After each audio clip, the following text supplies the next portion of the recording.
Welcome to Redbeard and the Den of Tools. Howdy ho, guys and gals, I'm Red, your friendly neighborhood tool bear, back again here in the Den of Tools. And today we are talking about the top 10 reasons that Snap-on sucks.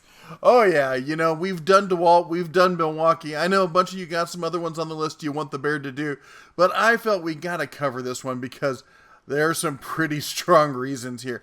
Now, I know a lot of mechanics are tried and true. They're best friends with old Snappy on the truck there.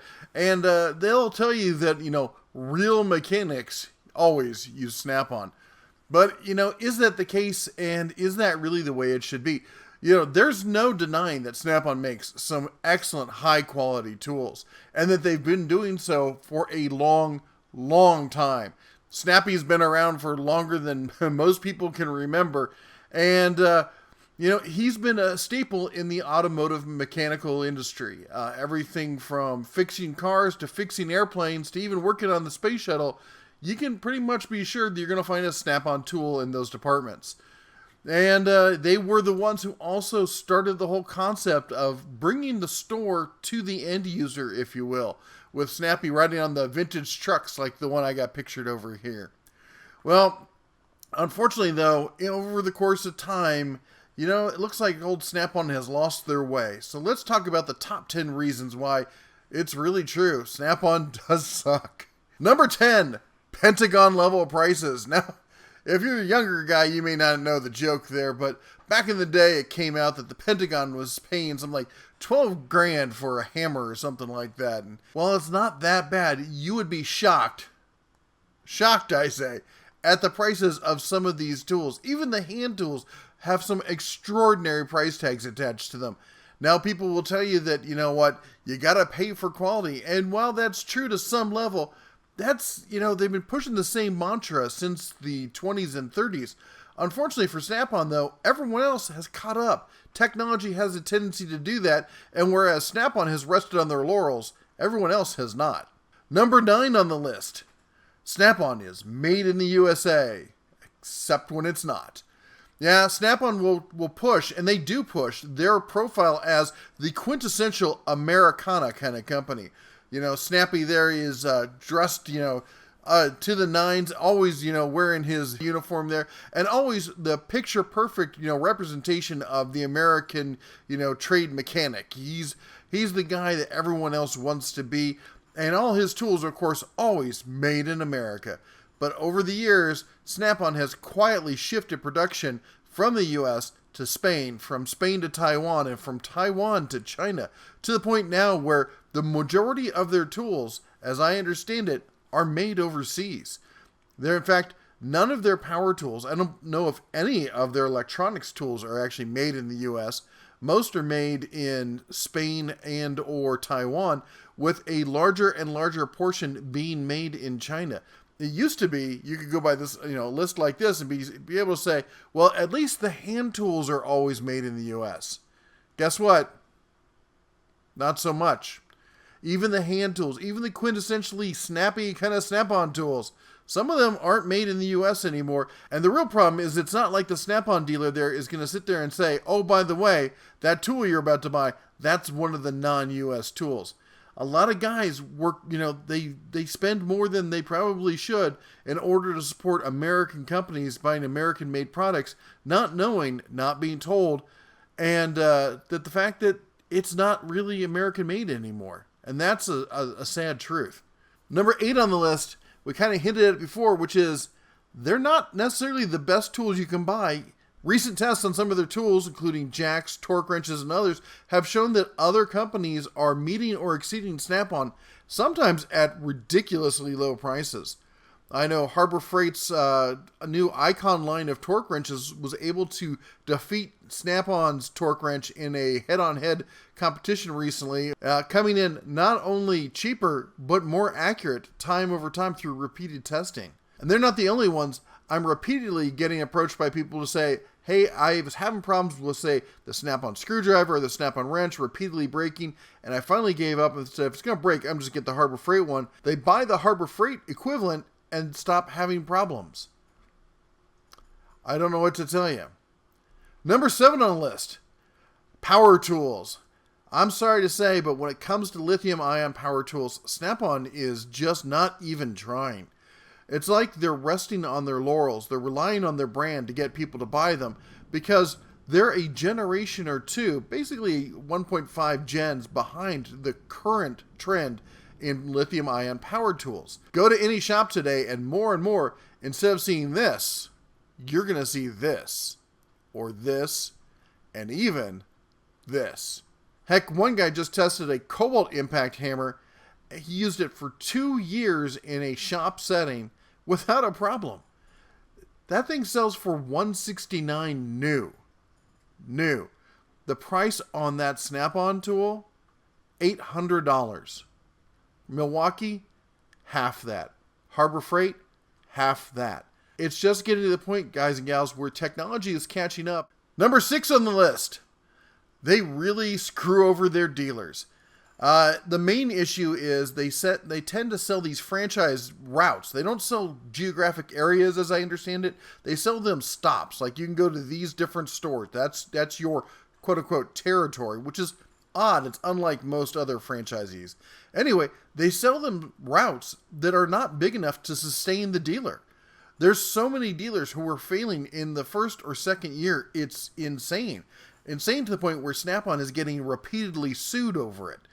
In fact, if you're a dealer and you're having problems as well, I'd love to hear about it. You can email me at red@red-beard. There's the email right there. I'd like to talk to you about the problems you're having because I think more people need to hear about it because it's kind of one of those, quiet problems where they try to sweep it under the rug, but it's a pretty big deal. Number 5, and this, I'll be honest, all the rest of these issues kind of stem from the number 6 issue there. Number 5, warranty issues. This is by far the number one gripe I get from Snap-on guys or ex-Snap-on guys in that they've bought the tools. They've bought thousands of dollars worth of tools. They're told that, A, you're buying into a stand-up company, a company that stands behind their warranty. And, B, and then it's American made and you could trust the quality. Well, you know what? These tools break. They do. I got picture after picture of broken tools I can show you. And when they break, you expect when you paid this much for a tool, you expect them to be a no questions asked warranty guarantee, right? They're just going to cover it. Not the case. So the issue comes down when people go back to the dealer after they've had these tools for some time. Quite often it's a new dealer, someone they haven't dealt with, and that guy says to them, nope, you haven't bought any tools from me. You buy a few more $1,000s in tools and I'll warranty that. And you're like, but I already spent thousands of dollars and I was told this had a lifetime warranty. And that dealer tells you to take it up with corporate. You call corporate tells you to take it up with the dealer that you're supposed to go through your local dealer if you have one. If you don't have one, then shipping's on you getting it to corporate. And also they don't tell you that if you bought that tool secondhand, it's not covered and corporate can ask you for a warranty. Now some guys will tell you, well, they've never asked me and they've never, you shouldn't have to do that. That's fine. But the fact of the matter is the warranty says that it's the first owner only. So that means you're now having to lie to get coverage. Now, why does this happen? Well, that goes into number 4, which is dealers can't get new items till they sell through the items they have. So what happens is the corporate puts the dealers in a pinch and basically forces them, they call it channel stuffing. They force them to take a bunch of stock, and this goes all on the dealer's credit with corporate unless they can pay cash. And let's face it, 99% of the guys don't have $100,000 in cash lying around to pick up new stock every quarter. Well, if you are behind on your payments, which if you get a bunch of stock and you don't have guys buying it right away, it's real easy to get behind on your payments. The second you get behind on your payments, you get put on dealer hold. That means no new tools for you. In fact, that also means no tools for your guys either, whether it's warranty coverage or not. So quite often when you're seeing that dealer who won't cover the warranty, the truth is he can't get his hands on the tools because corporate has them on dealer hold. So that dealer's caught between a rock and a hard place. Number 3, high pressure sales. What do I have to do to put you in this wrench today? If you think used car dealers are pushy, when do you meet a Snap-on dealer? Boy, the pressure they put on people, especially the new guys. If you're a real mechanic, you're going to use Snap-on. How many times have you heard that? So much pressure. They tell the guys that, that you'll get laughed at, you won't get a job, you'll get fired because they see you're using cheap tools. If I showed up with Harbor Freight tools, they'd laugh me out of there and I'd lose my job. But the fact of the matter is, this is what they keep telling you, and they keep pushing this kind of ideology. It's almost like a cult, to be honest, that if you don't show up with these tools, that you could lose your job, that you're un-American, and you're not a real mechanic. Now, you're an 18-year-old guy just out of school trying to, start a career. What are you going to do? Oh, by the way, we have easy financing. You can pay for this just $20 a week. A lot of guys justify that they're buying it because, well, I can't afford to go out and buy tools, but I can finance it through the Snap-on truck. I'm sorry, but when you're looking at a tool like at that price, even at per week, after a week or two payments, you could probably just go out and buy that whole tool from Harbor Freight or from Lowe's or from Tecton or from any of the online, companies. Anyway, I want to save, some of this stuff for a follow-up video. We're going to talk about that in a bit more. Number 2 on the list, extending credit to subpar borrowers. Now, subpar, it means people with bad credit. So everyone seems to think that, financing through the Snap-on truck, that, you can pay per week kind of thing, that is an official financing kind of thing. Really what that is the same as a bartender running a tab for you. It's an unofficial credit source that is financed strictly at the discretion and through the dealership on the truck, and has nothing to do with corporate. Basically, he's writing it down and saying, yeah, you can go ahead and pay me X amount of dollars per week, and I'll float you for it. That's all it is. You're not guaranteed that. It's not a right or it's a privilege. He can revoke it at any time. He can pull back the tools at any time, and they quite often do. If you want to have a really depressed kind of day, search for Snap-on Repossession on YouTube, and you'll watch some videos that'll rip your heart out. But worse than that, Snap-on does have a corporate credit card. It's called the EC Extended Credit Card Plan. And you have a bunch of guys who probably shouldn't be getting credit because they're just not good at managing their finances, getting credit to buy thousands of dollars worth of tools and boxes and all sorts of stuff. Guess who's on the line? The end user is kind of on the line, but corporate knows he can't pay for it. So they put the dealer on the line. So now you've got corporate extending credit to people the dealer's like, no, that dude's a loser. He'll never pay. And corporate's like, no, he's good. Here, give him $1,000 worth of this. Give him this $5,000 toolbox. Let him buy anything he wants, and you're on the hook for it. Do you want to be a Snap-on dealer now? I don't think so. And the number one problem with Snap-on and why Snap-on sucks is basically the combination of all that, which is the incredibly high turnover rate for dealers. So many guys have worked 20, 30 years turning wrenches. They've saved up enough money to do a down payment on a franchise, which is anywhere between, say, $30,000 and I think it's $130,000. Then you've got to finance the truck. Then you've got to finance all your inventory, unless, of course, you're independently wealthy and you've got $250K just sitting around. Now you've bought into this truck and you're ready to go. And guess what? Now your district manager says, you don't have enough stock. You need to get more. And they channel stuff. They make you take things. They make you take this package. I've got stories of regional managers ordering stuff for dealers put on their truck without their knowledge or consent. The dealers repeatedly telling them, no, I don't want it. Don't do this. Trying to send it back. And the regional manager denying them and forcing them to take it. And then you know what happens? After the corporate shoves all the stuff down their throat, they can't get the payments. They're losing sleep. They lose their families. They lose everything because everything is financed and signed off. Snap-on, when they send you credit, they want to be in front of all your other lenders when it comes to repossession time. And they take it all back. They do, but they don't pay you full value on it. And then you know what they do?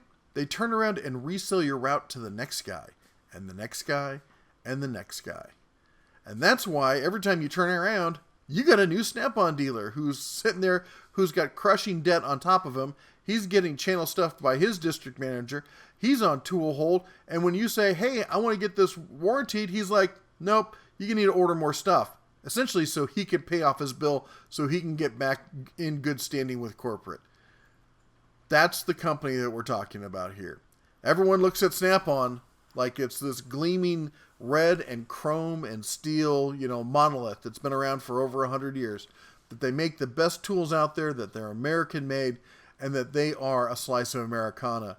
Unfortunately, they are a slice of Americana. More the Wall Street kind of slice rather than the down-home America kind of slice. And that's why the Bear, if you ever around the channel, I'm not a big fan of Snap-on, and I say so quite often. It's not that I don't think they have good tools. They got great tools. They're excellent tools, and a lot of pros use them for a reason. But the fact of the matter is, as a company, they suck. Anyway, that's all the Bear has for you. If you like these videos, don't forget to like and subscribe. Throw a thumbs up for the Bear. As I said before, if you've been dealing with Snap-on and you had problems, even if you're not a dealer, even if you've been having, especially, I should say, if you've been having warranty issues, shoot me a line, will you? Here's my my email address again. It's red@red-beard.com. That goes directly to me because I want to hear about it. I want to get a bigger picture of what's going on. And of course, those tried and true people. I never had a problem. As such, there's not a problem. Dude, you're a case study of one. All right? I talked to hundreds, if not thousands of people about this. And it's great. I'm happy you've never had a problem. I hope you never have a problem. But there are people out there who are getting screwed over by this company. And maybe if we get enough people together, we can get them to change their ways. It'd be nice to see Snap-on turn it around and be a company that we could be proud of to call an American company again. Anyway, that's all the Bear has for you today. Take care, and as always, shine on.